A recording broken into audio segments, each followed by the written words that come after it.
Ce soir, en direct du Forum, le Hockey Molson Export, la TVA vous présente le match entre les Kings de Los Angeles et le Canadien de Montréal. Bonsoir, mesdames et messieurs, ici Jean-Paul Chartrand qui vous souhaite la bienvenue à ce match entre le Canadien et les Kings. Eh bien, le Canadien effectue sa dernière sortie avant la pause du match des Étoiles ce soir et termine en même temps une série de 5 matchs devant ses partisans. Et le Canadien a remporté 3 victoires et subi une seule défaite depuis le début de cette séquence à domicile. Et à la suite de ces victoires en fin de semaine contre Ottawa et Philadelphie, eh bien, le Canadien s'est donné un petit coussin en tête du classement de la division Adams. Il détient actuellement une avance de 3 points sur les Nordiques. Et au classement général, il occupe par ailleurs le 3e rang derrière les Penguins de Pittsburgh et les Blackhawks de Chicago. Le Canadien a accueilli 2 nouveaux joueurs au cours du week-end, comme on le sait, Gary Leeman et Paul DiPietro. Obtenu des Flames de Calgary contre Brian Scrutland, Leeman a démontré d'excellents réflexes de marqueur lors du match contre les Flyers, au cours duquel il a compté 2 buts. Et quant à DiPietro, il a aussi obtenu 2 points contre les Flyers. Sa performance lui a valu la première étoile lors de ce match. Et Jacques Demers est enchanté de la tenue de Leeman et DiPietro depuis leur arrivée avec le Canadien.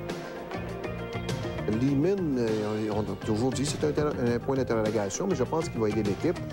Dubu ne fait pas une carrière à Montréal. Il faut quand même continuer à faire ses preuves. Et je pense qu'il va énormément aider l'équipe. Paul DiPietro, très bien joué. C'est un bougie d'allumage. Dans le cas de Brian Scrutland, ce que Paul DiPietro accepte, c'est de jouer sur le 4e trio et jouer à l'occasion. Et on l'a joué assez. Tous les jours, alors il faut changer assez souvent. J'ai recommencé à casser une autre paire de patins à Noël. C'est là que ça a recommencé. Alors, est-ce que tu vas être obligé de finir ta carrière avec la même paire de patins? On va essayer de modifier un petit peu le patin pour le mettre un peu plus souple. Là, d'ici, je vais être peut-être une semaine, 2 semaines, on ne sait pas encore, peut-être 3 semaines arrêtées pour guérir la tendinite. Ensuite de ça, mais on va garder le même patin jusqu'à la fin de la saison, puis on va en modifier les autres pour l'année prochaine. Guy, ce soir, les Canadiens affrontent les Kings de Los Angeles. Tu n'es pas sur la patinoire pour surveiller un Wayne Gretzky qui est un peu en difficulté. Qu'est-ce que tu penses de ça? Tu vois ses statistiques de meilleure équipe, mais le problème, c'est que Gretzky des Kings de Los Angeles. Un sérieux dilemme pour M. Melrose, mais j'imagine qu'éventuellement, à moins que sa blessure soit plus grave qu'on le croit et qu'elle revienne, ça se produit souvent dans le cas de joueurs qui ont mal au dos, qui ont mal aux genoux, qui tentent de faire un retour, ils jouent quelques matchs et le mal, malheureusement, revient. Et ça, dans le cas de Gretzky, ce serait extrêmement malheureux. Ah, c'est très malheureux, mais il faut aussi... 5-5.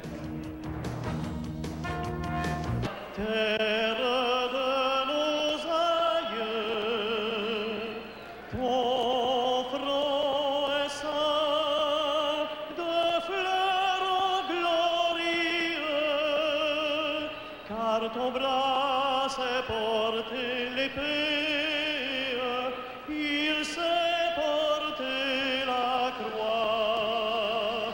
Ton histoire est une épopée des plus brillants exploits. God keep our land, glorious and free. Oh, Canada, we stand on guard for thee. Oh, Canada, we stand on guard for thee.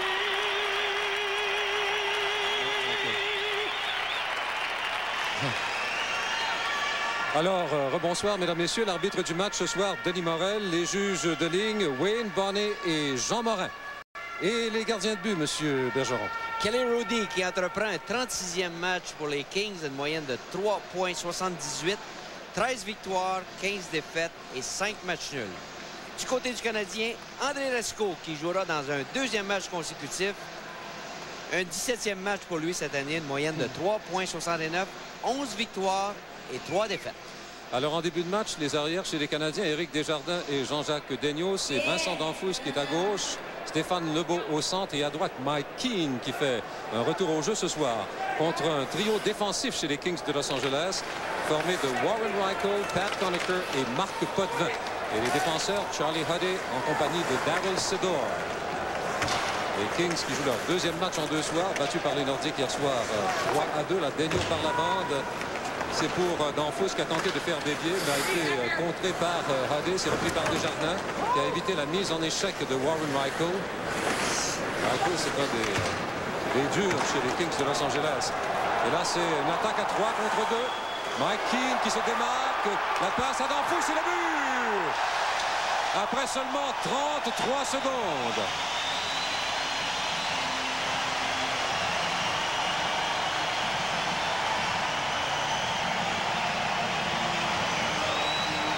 Richard, on parlait de la faiblesse évidente des Kings de Los Angeles en défensive. On voit ici, dès la première minute de jeu, on donne une attaque en surnombre, un 3 contre 2. Et on a vu la très bonne entrée de zone de la part de Stéphane Lebeau qui remet le disque à Mike Keane, qui lui n'hésite pas dans une situation de 2 contre 1, donne la rondelle à Vincent Danfous, qui a le filet béant. Donc pour Vincent Danfous, c'est son 29e but. En voilà un qui connaît une saison exceptionnelle, Michel, après un très lent début. Mais tout le monde savait que ça allait revenir. Alors pour les Canadiens maintenant, c'est Lehman qui est là en compagnie de Bellows et Muller, avec Daigneault toujours et Desjardins comme défenseurs. Pour les Kings, c'est Rob Blake qui a le disque derrière son filet. La passe est pour Alexei Zitnik. Et ce sera un dégagement refusé aux Kings au moment où Jean-Jacques Daigneault touche à la rondelle. Donc Danfous assisté de Keane et Lebeau à 33 secondes. Peut-être la meilleure manière d'entreprendre le match, Richard, si on regarde l'affiche qui marque le premier but entre les Kings et Montréal, Montréal a une fiche de 21 victoires, 7 défaites et 3 matchs nuls. Donc, possiblement que les deux instructeurs ont parlé de ce fameux premier but-là. Et Vincent Danfous, encore une fois, accompagné de Lebeau, contre un but très important dans le match. Et là, c'est Desjardins. Voilà son tir bloqué par Rudy. Le retour pris par Granato. La passe à Corey. Corey de l'autre côté, c'est pour Gretzky. Voilà son tir bloqué par Racicot. Le retour par Bellows. Sa passe interceptée par Gretzky à Blake. Un tir et une rondelle bien captée par André Racicot. Contre le trio de Wayne Gretzky, il est très important de bien jouer sa position en territoire défensif. On a vu ici Gretzky avec la facilité qu'il a repéré Blake à la ligne bleue. Et à ce moment-là, Blake prend un bon lancer. Racicot n'a pas la vue obstruée, donc c'est un arrêt facile pour lui à ce moment-là. Ça, c'est le genre de match qui pourrait redonner confiance ou donner confiance à Racicot, Michel. C'est bien entendu, avec les fins marqueurs que les Kings ont. On parle de Robitaille, Curry, bien entendu. Wayne Gretzky qui semble tarder à se mettre en marche, mais quand même, on connaît la carrière de Wayne Gretzky. C'était un match important pour la confiance de Racicot, je suis d'accord. Sans oublier le nouveau venu, Jimmy Carson, qui en fait n'en est pas un parce qu'il avait été repêché par Los Angeles en 1986. Savard, un tir qui a été bloqué par Martin McSorley, le ricochet pris par Carson qui s'amène à toute vitesse. Voilà son tir, beau jeu de haut-de-line qui a fait dévier la rondelle à la gauche du filet des Canadiens. Et on se retrouve en territoire neutre, c'est McSorley. La rondelle qui se rend jusqu'à Dufresne, mais Dufresne, son tir en plein sur le vétéran Dave Taylor. Là, c'est Loach, un tir qui rate le point à la droite de Racicot. C'était Lebeau devant Carson. Ça a été gagné par Lebeau, la haute line qui essaie de remettre à Lebeau, prise avec Carson. C'est Robitaille qui a le disque maintenant. Robitaille, une passe qui a touché le patin de Carson. La rondelle a dévié jusqu'à Keane qui ne réussit pas à sortir de sa zone. La passe devant. Oh! Quel bel arrêt de Racicot sur ce tir dévié de Donnelly. Et les Canadiens maintenant à la contre-attaque autour de Stéphane Lebeau. Lebeau, la passe à Keane. Keane contourne le filet, rejoint par Charlie Huddy qui le met en échec. La passe maintenant à Lebeau. Lebeau qui s'approche, le tir bloqué par Rudy. Et Rudy qui essaie d'immobiliser, mais sans succès. Et là, c'est Haut-de-Line qui voulait pousser jusqu'à Lebeau, mise en échec par Sedor. Et la rondelle est et un dégagement, le lob. Et... Ce soir, bien, on voit depuis le début du match beaucoup de chances de compter. On va voir ici Vincent Danfous qui faufile la rondelle entre les jambières de Rudy, mais la rondelle ne touche pas le filet. Le joueur des Kings qui sera chassé pour son geste à l'endroit de Lehman. Moi, j'ai pas vu le jeu, mais oui, c'est Zitnik. Zitnik, c'est le seul membre de la communauté des États indépendants. Avec, c'est plus facile de dire de la Russie. Et effectivement, c'est un Ukrainien. Lui, il vient de Kiev. Et on va revoir l'infraction, Richard, sur Gary Lehman. On voit ici Zetnik qui donne une mise en échec, se sert de son épaule. Melrose qui est mise en échec par McSorley. Là, c'est Haller, mais Haller qui a fait dévier la rondelle chez les spectateurs avec son gant. Donc, on devra... Le défenseur Sedor. Une passe à Danfous. Danfous devant le filet. Oh, on n'a pas réussi à faire dévier. Dion a touché à la rondelle, mais il était posté. Maintenant, toujours en possession de la rondelle. Par la bande, c'est pour Brisebois rapidement. Une passe qui va se rendre jusqu'à Dion. De Dion à Danfous. Et rapidement sur la patinoire. On va le voir encore une fois sur ses genoux pour aucune considération. Et lorsque la rondelle est déjà rendue derrière le filet, parce que Leclerc veut aller la chercher, Rudy l'accroche inutilement. Il est chassé. Prend un bon lancer, mais Rudy n'avait même pas son bâton sur la patinoire à ce moment-là. Donc Rudy, si le Canadien continue à lancer, je pense pas qu'il va connaître un gros match ce soir. Le but du Canadien, son 8e de la saison, compté par le numéro 17. Canadiens' goal is 8th of the season, scored by number 17, John Leclerc. Avec l'aide du numéro 36, assisted by number 36, Todd Ewan. Et le numéro 43, number 43, alors donc, Leclerc, assisté de Ewan et Brisebois à 11 minutes 13 secondes et les Canadiens qui mènent 2-0. Et dans le cas de Leclerc, eh c'est un but qui va certainement être bienvenu. Ça fait longtemps qu'il l'attendait. Oh oui, sûrement. Pendant qu'on voit ici Paul DiPietro qui Jacques Demers veut utiliser sur un 4e trio.